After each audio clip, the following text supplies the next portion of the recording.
On a wild frontier where lightning splits the sky and danger rides over the horizon, Olivia never expects that one terrifying night will change everything. A stranger. A storm. A single touch in the dark. Was it coincidence? Or fate igniting two broken souls at exactly the right moment? When riders threaten their fragile new beginning and the past refuses to stay buried, Olivia and Michael must decide. Run from the fire. Or burn together in it. This is not just a love story. It is a story of survival. Of redemption. Of a flame powerful enough to transform fear into forever.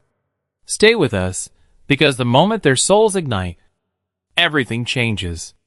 Fire. Don't forget to like, subscribe, and comments. The first time I saw Michael, the prairie wind pressed against my ribs, as if urging my heart forward. Dust moved like whispered prophecy. Across the white frontier sky, golden and endless, I had come west carrying silence, carrying regret, carrying a past that tasted of smoke. He stood beside a fractured fence, sunlight on his shoulders, eyes steady as open land. When our gazes met, the world narrowed. To the sound of my own breath, shock traveled through me. Sharp, electric, intimate. Not fear. Recognition. As if my soul had stepped outside my body and spoken his name long before I learned it. The air smelled of iron and dry grass. My palms trembled against my skirts. Somewhere a horse stamped the earth. He walked toward me slowly, boots crushing brittle stems, each step deliberate. "Olivia," he said, though I had offered no introduction. The horizon blurred. He climbed my throat. In his presence, I felt seen in places I had hidden even from myself. We spoke of simple things. Weather, harvest, broken fences. Yet beneath every word ran a current deeper than speech. Later, when a storm split the sky open, lightning struck the old oak near the barn. The crack of thunder tore through the valley. Violent, awakening. I flinched. Michael caught my hands. His touch steadied the trembling earth inside me. Rain soaked our clothes, cold and fierce. Yet warmth rose between us like flame finding oxygen. "I know that look," he whispered. "Pain recognizes pain." In that instant, with wind howling and sky ablaze, I understood. We were not strangers meeting by chance. We were two wounded histories, leaning toward redemption. The storm raged around us, but between us, a quieter fire began.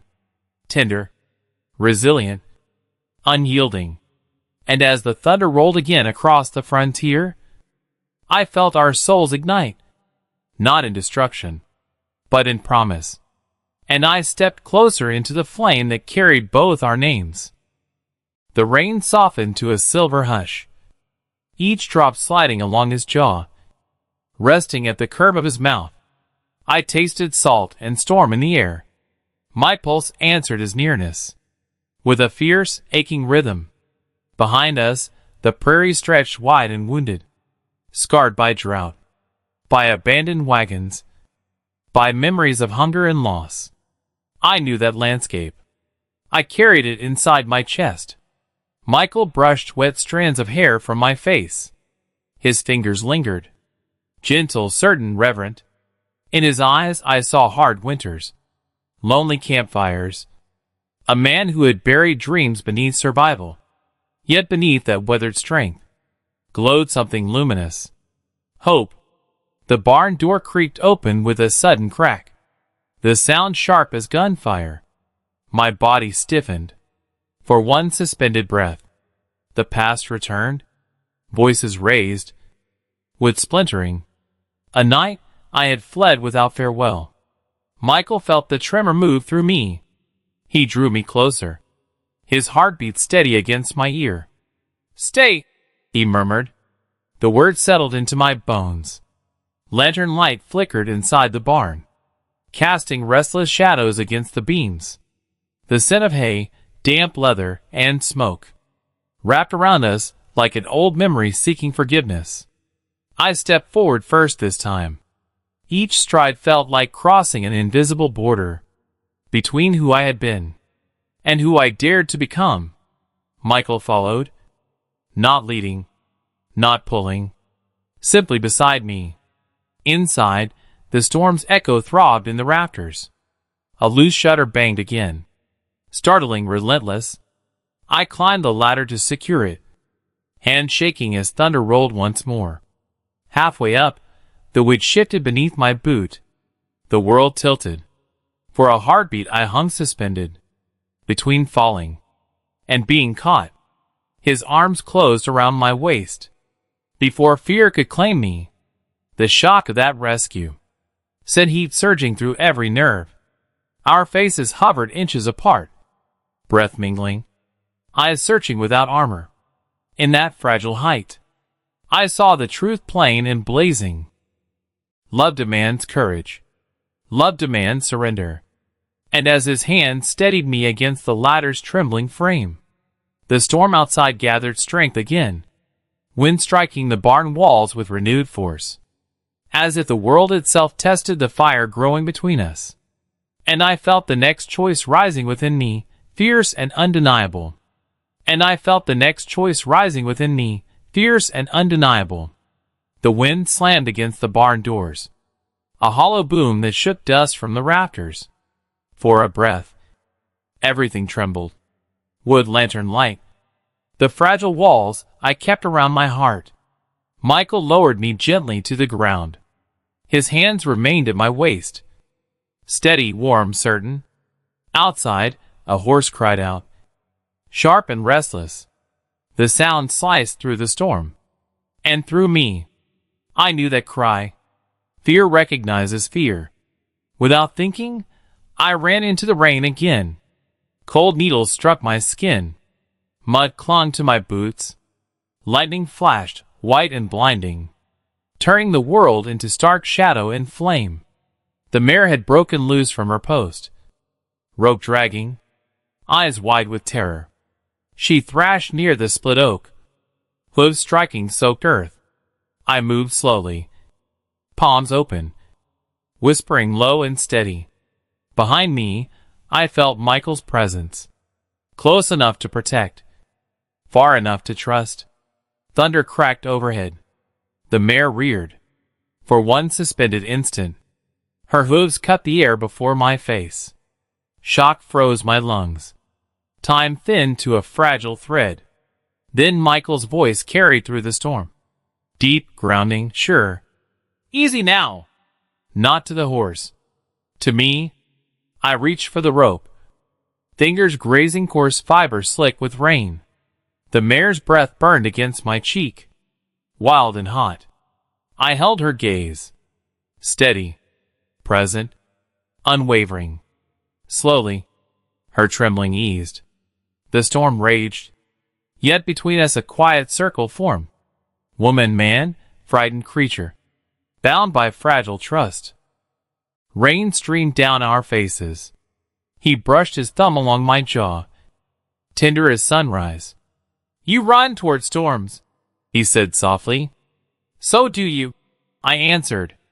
Another flash split the sky, illuminating his expression. Raw, open, almost afraid. Not of thunder, of feeling. I placed my hand over his heart. It beat hard beneath my palm, alive with something larger than either of us. The prairie groaned under the weight of wind, grass bending low in surrender. Yet I felt us rising, stronger with each test, each tremor, each shared breath. The past still lingered like distant smoke, yet it no longer ruled the horizon.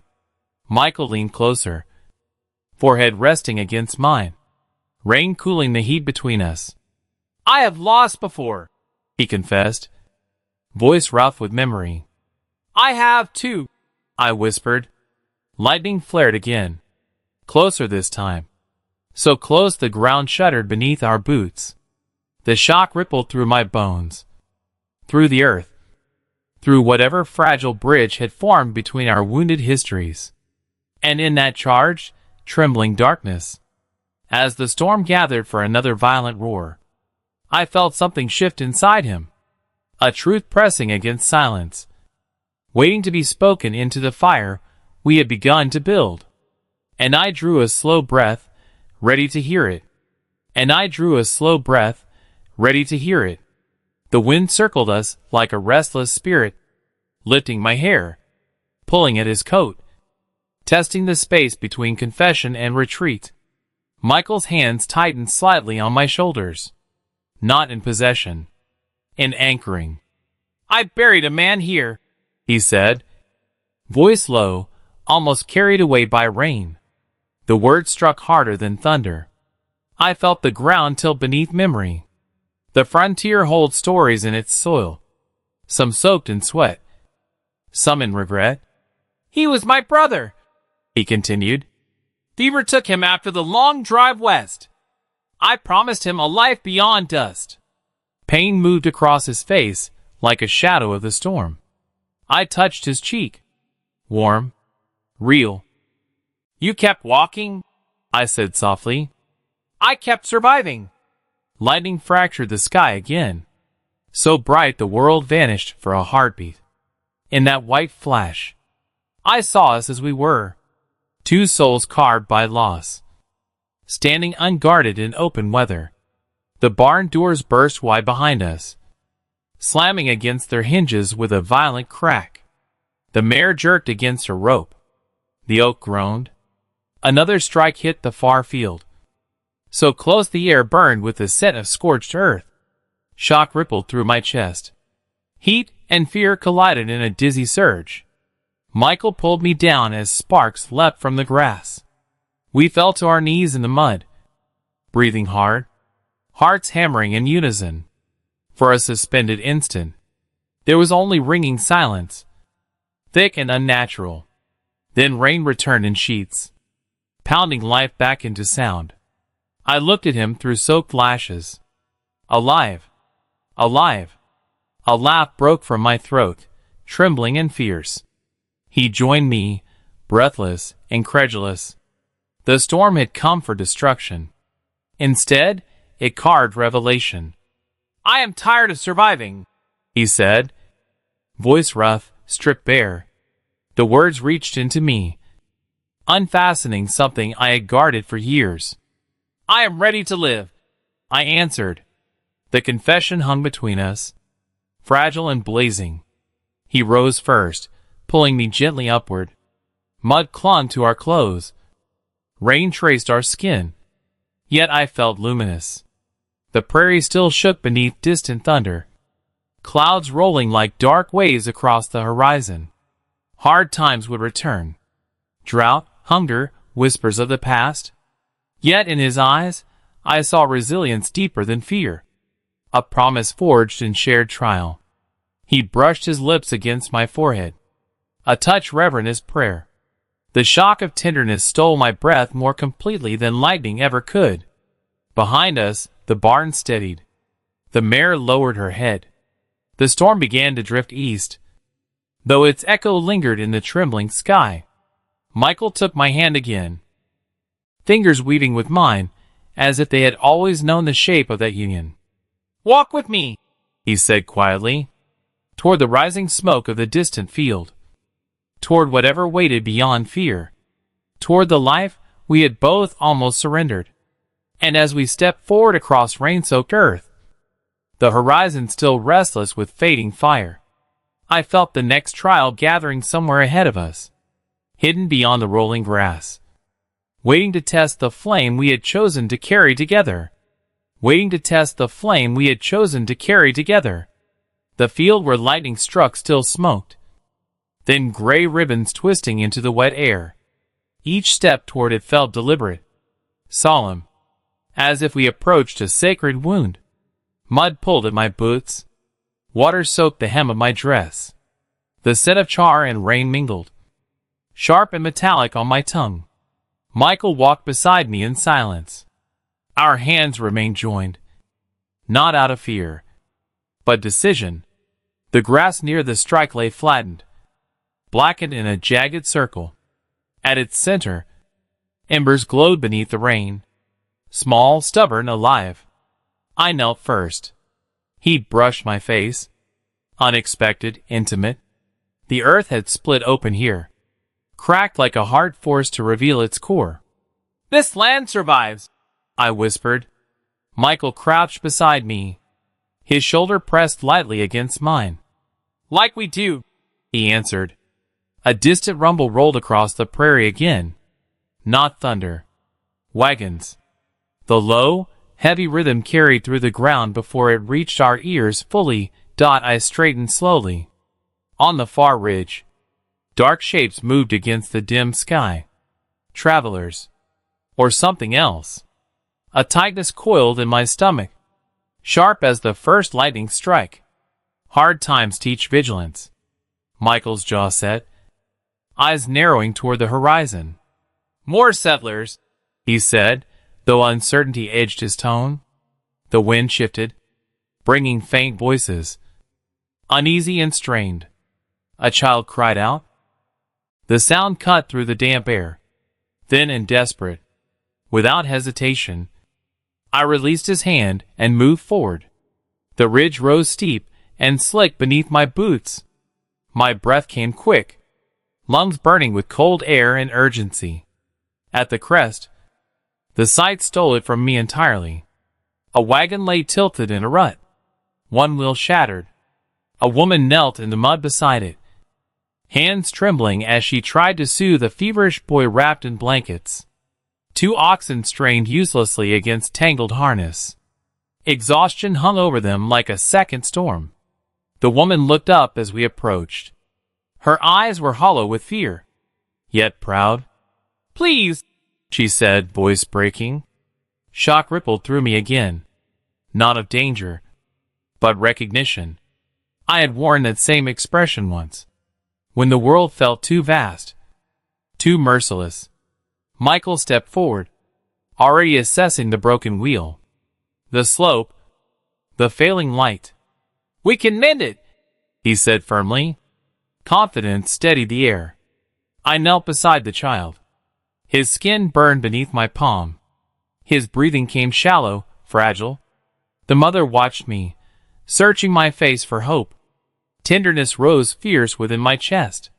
"You are not alone," I told her gently. The words carried weight. Promise. Behind me, wood cracked as Michael began his work. Hands strong, sure, unyielding. The prairie darkened slowly. Storm clouds thinning to reveal a single pale star above. Around us, mud, smoke, fear, fatigue, yet also hands reaching, hearts answering. As I dipped cloth into cool rainwater and pressed it to the boy's brow, I felt our fire expanding, no longer only between 2 souls, but outward, touching others, turning hardship into shared strength. And while the last echo of thunder faded beyond the hills, another test began to rise within the quiet night air, one that would demand more than courage, more than tenderness, more than survival. And I sensed that whatever approached next would ask us to prove that love, once ignited, could endure every horizon the frontier placed before it. And I sensed that whatever approached next would ask us to prove that love, once ignited, could endure every horizon the frontier placed before it. Night settled fully now, thick and velvet dark, stitched with fragile stars. Michael worked by lantern light, its glow carving gold along his jaw, along the steady line of his hands. Each strike of his hammer rang clear across the prairie. Measured, determined, alive. The mother whispered prayers beneath her breath. The boy stirred weakly against my lap. His skin still burned, yet the fever trembled, less fierce than before. I wrung the cloth again, cool water slipping between my fingers. The air smelled of wet soil and smoke, of effort and endurance. A sudden snap echoed from the dark beyond the ridge. Not wood, not thunder. Footsteps. Michael's hammer stilled midair. The oxen shifted uneasily, hooves scraping mud. From the shadows, 3 riders emerged, silhouetted against the faint starlight. Their horses moved slow, deliberate. My pulse climbed into my throat. Hard times teach caution. Kind hearts remain brave. One rider dismounted first. A tall man with weather carved deep into his face. He raised empty hands. "We saw the lightning," he called out. "Came to see if anyone needed help." Silence stretched tight as wire. Michael stepped forward, placing himself slightly ahead of us. Not shielding. Standing. "We are managing," he replied evenly. The stranger's gaze shifted to the broken wheel, to the sick child, to me. Something softened in his expression. "We carry spare timber," he said after a moment. "And medicine." The word medicine struck like sudden dawn. I looked down at the boy, at his fragile breath. Hope flickered sharp and bright. Michael studied the men carefully, then gave a single nod. Trust always begins as a risk. The riders approached slowly. One handed me a small tin wrapped in oilcloth.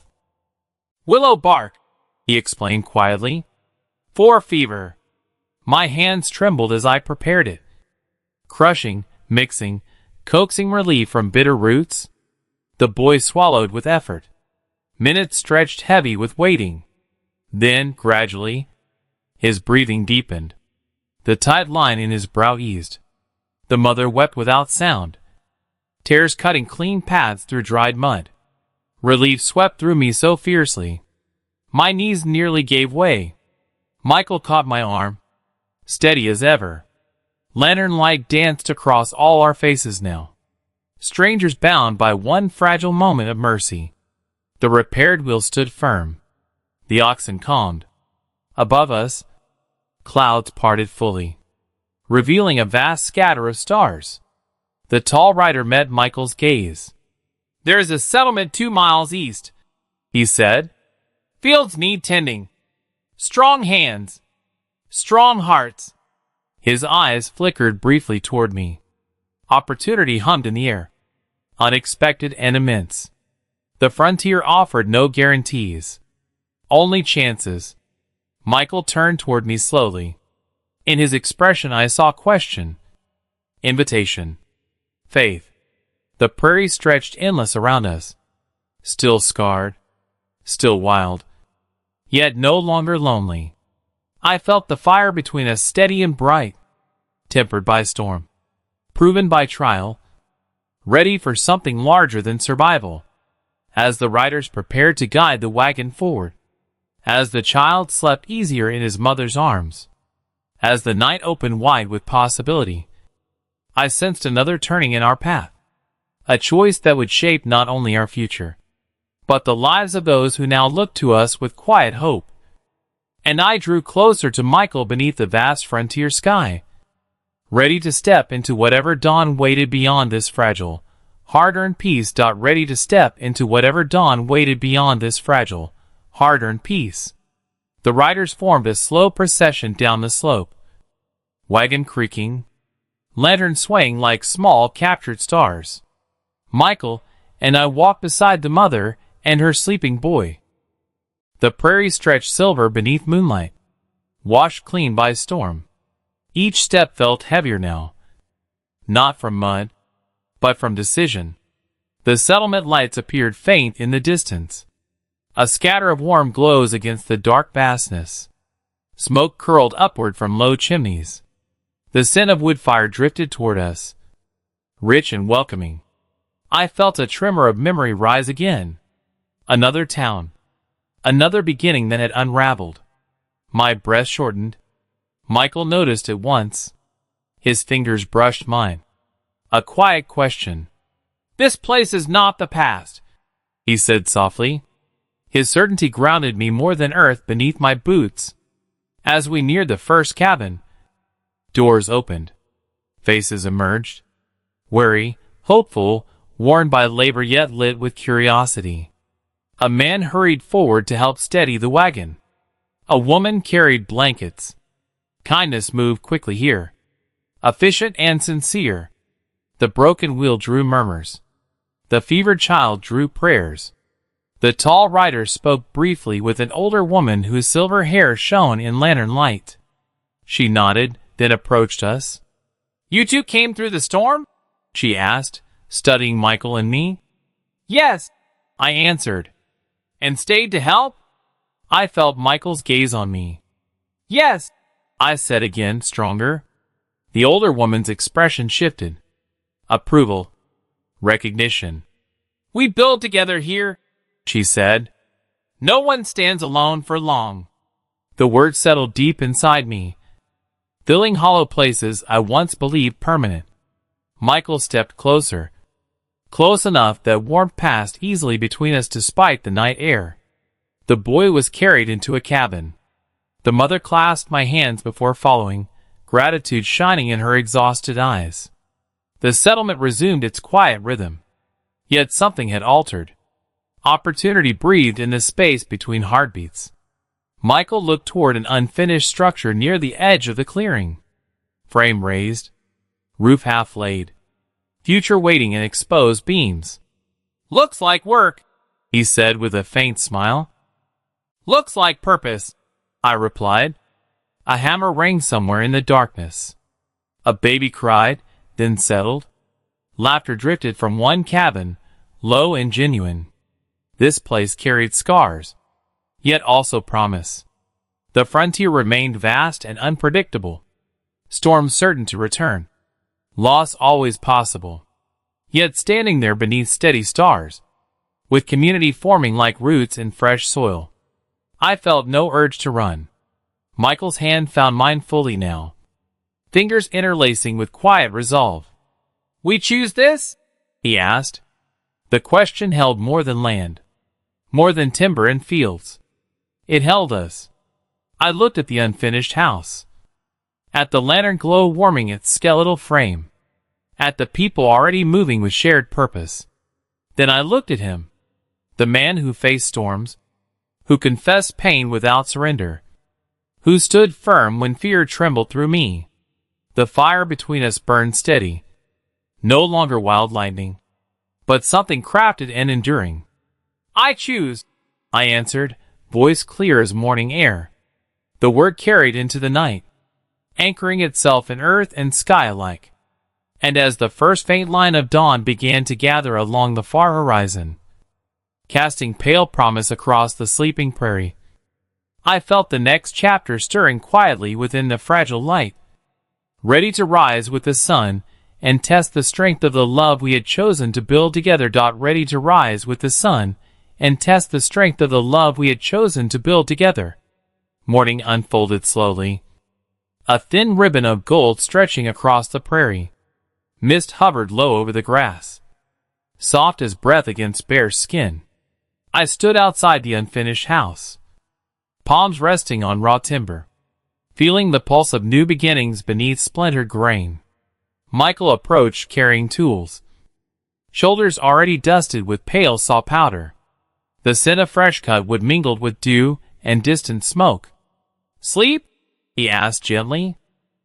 "A little," I replied.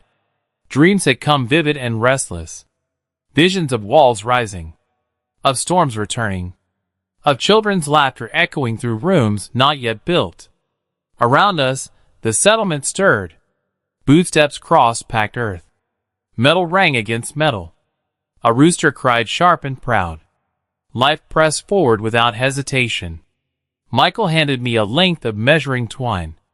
Our fingers brushed again, that quiet current steady as sunrise. We worked side by side, aligning beams, lifting weight together. Each movement required trust. Each nail driven into place felt like a vow spoken through action. By midday, he gathered firm across the open land. Sweat traced along my spine. My arms trembled with effort. Yet exhaustion carried sweetness. An older man paused nearby, watching our progress. "You build strong," he observed. "We build to last," Michael answered. The words settled into me like roots finding water. Suddenly, a shout rose from the far field. Urgent. Sharp. I turned instinctively. A plume of dust climbed into the sky beyond the ridge. Riders again. Not slow this time. Fast. My stomach tightened. The memory of lightning flashed through my nerves. Several settlers dropped tools at once. Faces shifted from calm to alert. Michael's hand closed around mine briefly. Grounding, reassuring. "Stay near," he said quietly. I remained beside him as the riders thundered into view. 4 men, hard expressions, horses lathered and wild-eyed. They reined in at the edge of the clearing. Silence fell heavy as iron. The leaders scanned the half-built cabins, the stacked timber, the small gathering of determined faces. "This land carries claim," he announced, voice rough with challenge. A ripple moved through the settlers. The older woman stepped forward first, spine straight despite her years. "We carry claim too," she replied evenly. "With sweat and seed." The tension coiled tight as drawn wire. Michael shifted subtly closer to me. Not hiding. Standing united. The riders gazed past over us. Lingering briefly, calculating. The wind picked up, lifting dust between us. A reminder of how quickly peace shifts on open land. My pulse hammered in my ears. Fear brushed against me. Cold and invasive. Yet beneath it, a deeper flame held steady. We had faced storm and flame. We had chosen this ground together. The rider leaned slightly in his saddle, eyes narrowing as if weighing more than acreage. Behind me, I sensed the unfinished house. Raw beams waiting. Future exposed. This moment balanced on a fragile edge. One word could fracture everything. One decision could fortify it. Michael's fingers intertwined with mine openly now. No concealment. No hesitation. The morning sun climbed higher, casting long shadows behind us all. The prairie held its breath. And as the leader drew in a slow breath to speak again, I felt the test sharpen to its most crucial point yet. The fire between us rising to meet whatever claim, challenge, or reckoning would shape the land beneath our feet and the love we refused to surrender. The rider's breath lingered in the charged air. Then something shifted. His gaze moved from the unfinished house to the circle of settlers standing shoulder to shoulder, to the older woman's steady spine, to the mother holding her recovering child, to Michael's hand woven openly with mine. He saw it. Not weakness. Not trespass. Unity. The prairie wind lifted his coat. Soft now, almost contemplative. "This land is harsh," he said at last, voice stripped of edge. "Harsh land demands strong hearts." Silence held for one suspended heartbeat. Then he tipped his hat slightly. "Build it well." He turned his horse. The others followed. Dust rose, then slowly settled. The danger passed not through violence, but through recognition. I released a breath I had carried since the storm. Around us, tools were lifted again. Hammers rang. Voices resumed their quiet labor. Michael faced me fully, sunlight warming his eyes. "We stand," he said simply. "Yes," I answered. "And we stand together." Days folded into weeks. The house took shape, walls rising firm, windows framing endless sky. The boys' fever faded. Fields were planted. Laughter grew easier. Storms still came. Wind still tested beams and resolve. Yet each trial strengthened what we built. Not only timber and roof, but trust. One evening, as the sun melted into a horizon of amber and rose, I stood on our porch beside Michael. The prairie stretched vast and forgiving before us. I thought of lightning striking open earth, of strangers offering medicine, of fear meeting courage and finding mercy instead of ruin. Love, I understood, is not a spark that flares and fades. It is work. It is patience. It is choosing, again and again, to face storm rather than flee it. Michael slipped his arm around my waist. his heartbeat steady against my side. "We made a home," he murmured. "We became one," I replied. The frontier remained wild. Life remained uncertain. Yet two souls had ignited, not to burn the world, but to warm it. And that is the lesson the prairie taught us. Hard times reveal true character. Kindness disarms conflict. Shared burdens become lighter when hearts meet with sincerity. When pain is answered with understanding. When courage walks hand in hand with love. Even the harshest land can bloom.